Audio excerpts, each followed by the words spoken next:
Following its Q1 earnings results, Pinterest stock rallied 13% higher the next day after being down 75% from its all-time highs back in July last year. The question is this the bottom for the stock?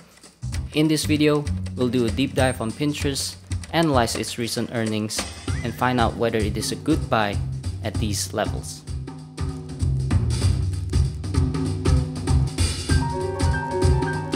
What is going on YouTube? My name is Riado, and in this channel, I analyze some of the most innovative companies in the world and help you find the companies of tomorrow. If that is something that you like to hear, don't forget to subscribe to my channel so you won't miss future videos. And before we get started, if you like to read the article version of this analysis, you can find the links to my article in the description down below. With that said, let's get started.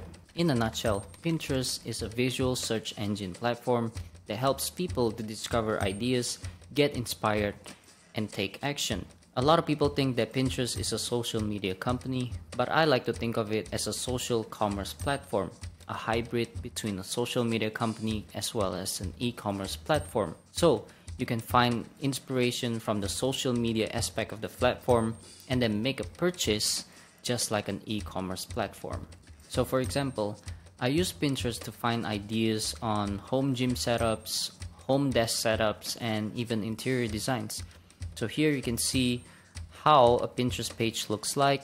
You can browse through the visual content, which are called pins. And when you click one of these pins, it will show you the products related to the image. So let's say you want to buy a table lamps, you can click on it.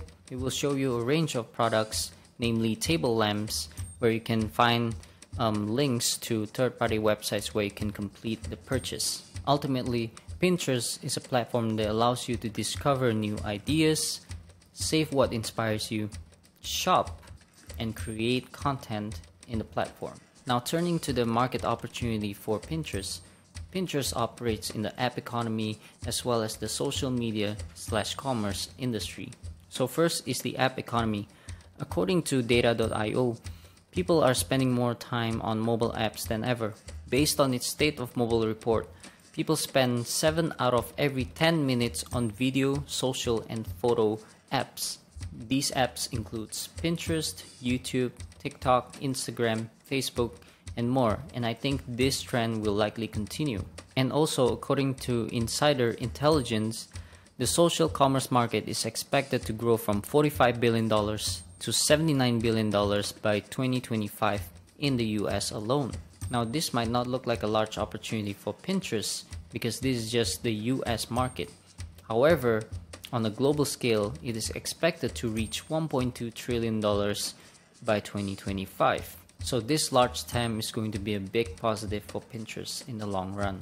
Now turning to the business model, just like most social media companies, Pinterest do not charge consumers for using its platform. Instead, Pinterest charges creators and business owners through an ad-based model. As you can see here, Pinterest generates revenue by delivering ads on its website and mobile apps. Revenue is recognized based on cost per clicks, cost per mile, cost per views for videos, as well as optimized cost per mile, which is charged when a customer performs a specific action that an advertiser wants them to do. For example, adding an item to a cart or performing a transaction. So advertisers buy ads through an auction-based system. So turning to the growth of the company and its most recent quarter results, we can see that revenue for the Q1 2022 was $575 million, which is up 18% year over year. As you can see by the blue line, it shows the year-over-year growth rates for each quarter. So as you can see, for the first few quarters when the pandemic broke, year-over-year growth rates accelerated over the pandemic as people spend time at home and with mobile apps. Growth peaked at 125% in Q2 of 2021, and then it decelerated sharply to 18% just a few days ago. So years of growth has been pulled forward, and now the company is facing tough year-over-year comps, which is why growth has been decelerating very quickly. So revenue grew by 18% in Q1 due to strong advertiser demand as well as international expansion, offset by supply chain constraints as well as Ukraine and Russia war. So turning to monthly active users, we see the same theme where there's an acceleration and then a massive deceleration over the next few quarters. So monthly active users dropped 9% in Q1 to 433 million due to less engagement in some categories including home decor, cooking, and DIY projects. There's also lower search traffic due to changes in Google's search algorithm, which was changed in November last year. There was also increased competition from other video-centric apps such as TikTok. And finally, there's the Russia and Ukraine war. Despite a decline in monthly active users, average revenue per user actually increased by 28% in Q1 to $1.33. This was due to higher advertising demand as well as the company's push to monetize their international consumers. As you can see here, average revenue per user is very high for US and Canada, but it's quite low for Europe and rest of the world. This is because the company started out in US and Canada, and therefore the market there is maturing. So the rest of the world segment is very low in terms of average revenue per user, which is a big opportunity for the company to monetize its international audience. So the company is rolling out new features such as shopping API and native checkout, so that should bump up the average revenue per user numbers for all segments, whether it be in US or Canada or rest of the world. So again, very big opportunity to monetize the rest of the world market given how low ARPU is compared to the US and Canada market and how large the rest of the world market is compared to US and Canada. Now turning to the profitability of the company, we can see that gross profit margins are trending very nicely, and it now stands at 75% in the latest quarter, which is very high, and it shows very high earnings potential for the company. We can see fluctuations here and there, but this is mainly due to seasonality. We see the same thing for operating profit here.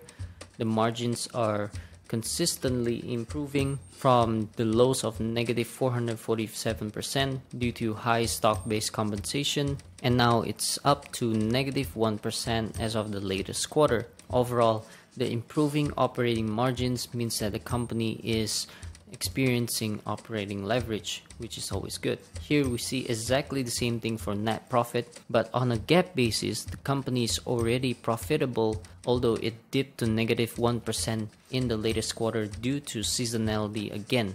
But on a trailing 12-month basis or a full year basis, the company is already profitable, which is quite rare among high growth tech companies. Overall, Pinterest has great profitability metrics. It has a capital-light business model, and it has strong earnings potential, scalability, and operating leverage. So turning to the financial health of the company, Pinterest has a very strong balance sheet with $2.7 billion of cash and short-term investments, with virtually zero debt. So its net cash position is about $2.5 billion. It has a current ratio of 14 times, which is very healthy and very liquid. As you can see, based on its cash flow, operating cash flow has been improving, while financing has been dropping down to almost zero. So what that means is that the company is now self-funding through its cash flow from operations. And now we can see the company's free cash flow, which is $681 million in the last 12 months.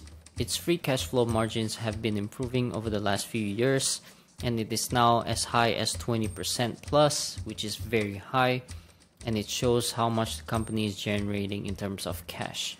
So the company is generating a lot of cash, which it can use to reinvest into the business. So turning to the company's outlook, management gave us guidance on Q2 revenue to grow around 11%, which again, if you recall, it is a deceleration from Q1's 18% year-over-year growth rate. During the earnings call, management gave us more clarity in terms of why this is happening. So first, the company is facing tough year-over-year comps as Q2 of 2021 grew 125% year-over-year over the same period in 2020. Secondly, the company is still facing a challenging macro environment with supply chain issues as well as inflation and the conflict in Europe. There are also higher CPAs, and the company is investing in building a native content ecosystem, which will likely remain a mid-single-digit headwind to revenue. So again, a very steep deceleration from 125% year-over-year growth rate last year to just 11% in the upcoming Q2 of 2022. In addition, as of April 25th, US and Canada monthly active users were 94 million, while global monthly active users were 432.9 million. Management also added that Q2 has historically been our seasonally weakest quarter for monthly active users. So a snapshot of monthly active users on April 25th may not predict June monthly active users. So what management is trying to say is that monthly active users in Q2 is likely to be lower than these numbers given here. So in the short term, Pinterest is likely to post weak Q2 results due to seasonality as well as tough year-over-year comps. However, Pinterest has a history of beating estimates. As you can see here, they beat 12 out of the 13 last quarters in terms of revenue, so there's a great likelihood that the company will beat its own guidance. Now let's discuss the competitive moats of the company. I think this is one of the most important areas when it comes to analyzing a company. In terms of Pinterest, I think the company has a strong brand. It is the go-to platform to find inspiration, while its competitors like TikTok and Instagram are mostly used for entertainment. So people who come to Pinterest are highly intentional in terms of what they're trying to find in the Pinterest platform. Whereas for people who use TikTok or Instagram, they're just there for entertainment and just scrolling through social media endlessly. And also, it's important to note that the company is able to scale to where it is today without any form of virality. So it shows a lot about the durability of the brand as well as the utility of the platform. And also, I think the company has a strong technology moat. It uses artificial intelligence, machine learning, and computer vision technology to give relevant recommendations to consumers. It has an image and visual rich database that makes it one of the most powerful visual search engine platforms in the world. And last but not least, I think the company has strong network effects potential. The company has 433 million monthly active users, and with the rollout of 150 plus new features in 2021, it won't be long before the company becomes one of the most promising social commerce platforms in the world. Now let's talk about valuation, because valuation matters, and we know that in the last few months, growth stocks have been completely destroyed. And because of that, I think there's a lot of opportunities in the markets today, and that includes Pinterest. In terms of valuation multiples, Pinterest have never traded this cheap in its entire history as a public company. Here we see EV to sales multiples of 3.7 times, which is lower than its March 2020 lows. Again, based on EV to gross profit, it is trading at 5.4 times, lower than its March 2020 lows. The company also trades at only 22 times price to earnings, which is very reasonable for a high growth company like Pinterest. And as you can see here, I've also included some of its peers: Snapchat, Microsoft, Twitter, Google, Facebook. And again, Pinterest is trading at the lowest multiple in its peer group. And I know that Pinterest doesn't have competitive advantages as strong as, let's say, Facebook or Google, but I think the overshoot to the downside is overdone. And I think there's a large margin of safety for investors for Pinterest, and trading at the lowest valuation multiples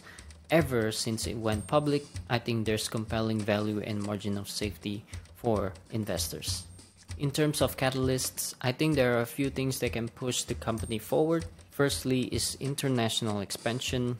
So the US and Canada market is pretty mature. However, the international market is still quite nascent for Pinterest. So I think there's a lot of room for growth for the company in that area, and if the company is able to monetize the international audience, that will be a huge plus for investors. Next, I think the company is a potential acquisition target.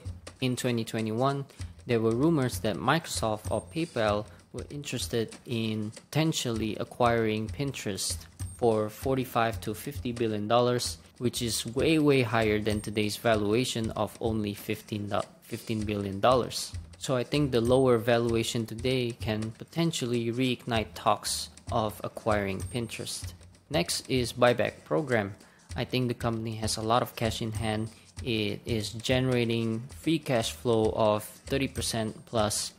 So I think it is quite reasonable for management to scoop up shares at these levels. And last but not least is increasing average revenue per user. I think I mentioned earlier that Pinterest is rolling out new features such as shopping API as well as native checkout to allow consumers to purchase products without even leaving the Pinterest platform. I think that could be a game changer, and I think a lot of merchants, a lot of brands and businesses and creators are going to Pinterest as a result of this development, which could increase network effects as well as increase their average revenue per user, as there will be higher advertising demand in the platform. And now let's look at some of the major risks for the company. I think one of it will be competition. As you can see by this chart by Sensor Tower, you can see some of the most dominant social media companies including TikTok, Instagram, Facebook, WhatsApp, Snapchat. They're all in the top apps by worldwide downloads, and Pinterest is number 18. So they're a relatively small player in the social media industry here. So the risk here is that advertisers will mainly flock into these companies here, where there's more engagement in the platform and more users within that platform. The next risk here is that there were some high-profile executives that left Pinterest over the last several months. As you can see, there are some high-profile people here that left the company, and there's always, a bad sign in terms of people leaving a company, especially people who are heads of a certain department within that company. So I think this is something that investors should factor in when investing in Pinterest. And last but not least is the decline in MAU. Monthly active users dropped by 9% in Q1, and in Q2 we may anticipate a drop quarter over quarter. So investors should take note of this risk moving forward. In conclusion, I think Pinterest is one of the most unique social commerce platforms out there. Despite the competition and despite the slowing growth numbers, I think there's a long growth runway ahead for Pinterest. As I said, revenue is slowing down and monthly active users is maturing, so the company needs to execute on increasing average revenue per user. All that aside, I think the stock is trading very cheaply. There's a very large margin of safety given that valuation multiples are at its lowest levels since the company went public, and therefore I think there's compelling value for investors. Personally, I'm not invested in the stock as it is not a high conviction pick for me, but if you're interested, you can find my 2 previous videos where I cover 2 companies which I'm very excited about. With that said, thank you guys so much for watching this video. If you guys enjoy this type of content, please leave a like, comment, and subscribe to my channel so you won't miss future videos. Thank you, and I see you guys on the next one.